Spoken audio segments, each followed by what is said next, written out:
రౌతు నాదానుంటే గుర్రం ఏదో చూపించిందట. ఇట్లా బూత్ సామెతలు చెప్తారా అని మీకు కోపం రావచ్చు. కానీ ఈ వీడియో మొత్తం చూసినాక సామెత కరెక్ట్ అని మీరే అంటారు. ఈ సామెత ఎవరి గురించో కూడా మీకు అర్థమయ్యే ఉంటుంది. ఇలా అనడానికి ఒక బలమైన కారణం ఉంది.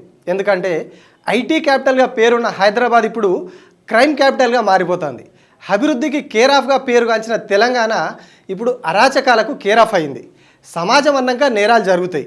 మా ప్రభుత్వ హయాంలోనే జరిగాయా అని కొందరు మిత్రులు అడగవచ్చు. కానీ దేనికైనా ఒక శాచ్యురేషన్ పాయింట్ ఉంటుంది, అంటే సంతృప్త స్థాయి. అది దాటిందంటే ఖచ్చితంగా అది పాలకుల వైఫల్యమే అవుతుంది. ముగుతాడేసి కట్టేయాల్సిన వాళ్ళను జన్నెకిడిచిన కొల్లాగల్లాగా ఇడిచిపెడితేనే అసలు తిప్పలు వస్తుంది. ఇక అసలు ముచ్చట ఏంటంటే రాష్ట్రంలో గత 6 నెలల్లో నేరాలు చాలా పెరిగినాయి. కానీ బాధ కలిగించే విషయం ఏంటంటే చిన్నారులపై లైంగిక దాడులు విపరీతంగా పెరిగినాయి. అందుకే పైన గుర్రం సామెత వాడాల్సి వచ్చింది. హైదరాబాద్లో 2022లో 428 పోక్సో కేసులు నమోదైనాయి. అదే 2023కి వచ్చేసరికి అవి 377 అయినాయి.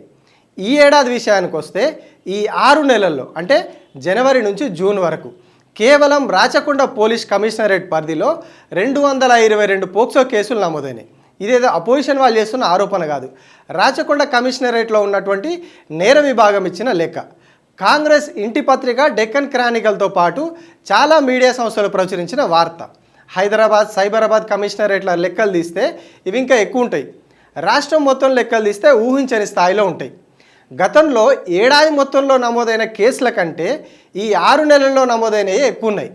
కొన్ని రోజుల కింద పెద్దపల్లిలో, మియాపూర్లో 2 అమ్మాయిలు హత్యకు గురయ్యారు. ఇంకో దిక్కు కాపాడాల్సిన పోలీసులే మహిళల మీద, తోటి ఉద్యోగుల మీద అఘాయిత్యాలకు పాల్పడుతున్నారు. అయినా హోంమంత్రి కుర్చీలో ఉన్న ముఖ్యమంత్రికి సమయం లేదు. రాష్ట్రంలో హత్యలు పెరిగిపోయినాయి. ప్రతిరోజు రాష్ట్రంలో 2-3 హత్యలు ఖచ్చితంగా జరుగుతున్నాయి. అందులో హైదరాబాద్ అగ్రస్థానంలో ఉంటుంది. దొంగతనాలు కూడా పెరిగినాయి. పోలీస్ స్టేషన్ పక్కనే ఉన్న ఒక బంగారం దుకాణంలో దొంగతనం జరిగిందంటే మన పోలీసు వాళ్ళు, మన సర్కార్ అంటే దొంగలకు ఎంత భయం ఉన్నదో అర్థం చేసుకోవచ్చు. ఇంతకంటే సిగ్గుదక్కువ ముచ్చట ఇంకేం ఉండదు.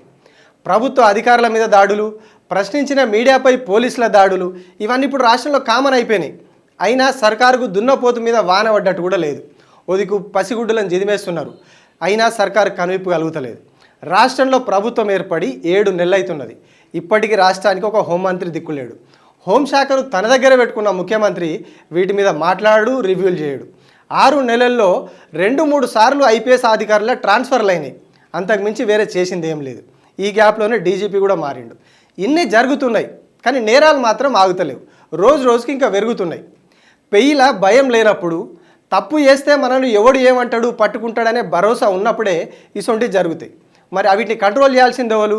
సర్కారు. కానీ ఆ సర్కారు, దాన్ని చేయాల్సిన హోంశాఖ 2 వైఫల్యం చెందినాయి. అందుకే ఇసొంటి దారుణాలు మనం చూడాల్సి వస్తున్నది. రాజకీయ నాయకుల లాగుల తొండలు ఇడిచి పేగులు మెడలేసుకుంటామని బెదిరించే వాళ్ళు నేరగాళ్ళ లాగుల్లో ఎందుకు తొండలు ఇడవలేకపోతున్నారు? నేరగాళ్ళ పేగులు ఎందుకు మెడలో వేసుకోలేకపోతున్నారు? తెలంగాణ జర సోచు.